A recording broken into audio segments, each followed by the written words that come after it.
নমস্কার, শিলিগুড়ি এক্সপ্রেসে আপনাদের সকলকে স্বাগত। শুরু করছি র্যাপিড এক্সপ্রেস। টানা বৃষ্টিতে ধস 10 নম্বর জাতীয় সড়কের লিখো ফিরে বিপজ্জনক পরিস্থিতি। টানা বর্ষণের জেরে আবারও ধস নামলো 10 নম্বর জাতীয় সড়কে। সোমবার গভীর রাতে ধস নামে কালিম্পং জেলার অন্তর্গত লিখো ফিরে এলাকায়। প্রবল বৃষ্টির কারণে জাতীয় সড়কের বিভিন্ন ধস প্রবণ অঞ্চলের পরিস্থিতি উদ্বেগজনক হয়ে উঠেছে। প্রশাসনের তরফে জানানো হয়েছে 10 নম্বর জাতীয় সড়কের যেসব এলাকায় ধস নামার আশঙ্কা রয়েছে তার মধ্যে রয়েছে সেতিঝোড়া, সেলফিদারা, ঝিরিকদারা, লিখোভির, মেলি এবং ভালুখোলা। অধিকারপল্লীতে পুনর্বাসিত 34 পরিবার এখন বিপাকে। অভিযোগ, এক প্রভাবশালী শিল্পপতির টাকার লোভে ও হুমকি দিয়ে জমি ছাড়াতে চাপ দিচ্ছেন। নদীর গতিপথ বদলানোর চেষ্টা হয়েছে। সেচ মন্ত্রী জানিয়েছেন এটা আইন ভঙ্গ, তবুও থামছে না বেআইনি দখল। আতঙ্কে দিন কাটাচ্ছেন সাধারণ মানুষ। চম্পাশাড়িতে এটিএম লুটের ঘটনার রহস্য ভেদ করল প্রধাননগর থানার অ্যান্টি ক্রাইম শাখা।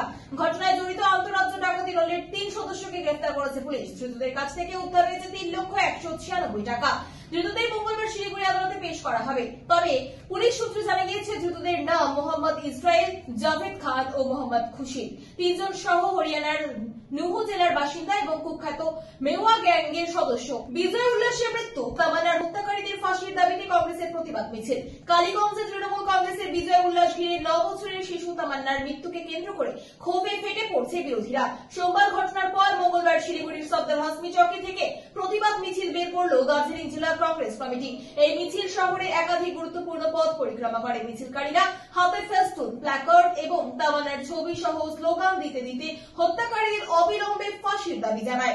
জেলা কংগ্রেস নেতৃত্বের বক্তব্য, একটি শিশুর মৃত্যু কোনোভাবেই মেনে নেওয়া যায় না। রাজ্যের শাসক দলের উল্লাস যে যদি শিশুর প্রাণ হারায় তবে তার দায় কে নেবে?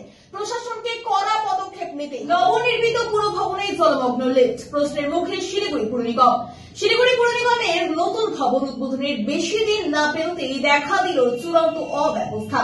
সোমবারের বৃষ্টিতে ভবনের সিঁড়ি থেকে শুরু করে লিফট পর্যন্ত জলমগ্ন হয়ে পড়ে। এমনকি লিফটের মধ্যেও জল ঢুকে পড়ে, যা নিয়ে ব্যাপক উদ্বেগ ছড়িয়েছে নাগরিক মহলে। এই নিয়ে সরব হয়েছে শিলিগুড়ি পৌর নিগমের বিরোধী দলনেতা অমিত জৈন। তিনি বলেন, প্রতিদিন বহু সাধারণ মানুষ ও কাউন্সিলর এই লিফট ব্যবহার করেন। এভাবে এই জল ঢুকে দুর্ঘটনার আশঙ্কা তৈরি হচ্ছে। এর দায় নেবেন কে? মেয়র কি দায়িত্ব নেবেন? এ বিষয়ে মেয়র গৌতম দেব পাল্টা প্রতিক্রিয়া জানান, বিষয়টি খতিয়ে দেখা হচ্ছে, দ্রুত মেরামতির কাজ চলছে। কিছু কারণে এমনটি হয়েছে। পাশাপাশি তিনি ঠাট্টার সুরে বিরোধীর বক্তব্যকে কটাক্ষ করে বলেন, বিরোধী দলনেতার এত উদ্বেগ দেখে আমি বেশ খুশি। স্থানীয় বাসিন্দারা জানাচ্ছেন, নাগরিক পরিকাঠামোর এমন বেহাল অবস্থা একেবারেই কাম্য নয়। এখন দেখার প্রশাসন কত দ্রুত সমস্যার স্থায়ী সমাধান করতে পারে। এখন এই পর্যন্তই, ধন্যবাদ।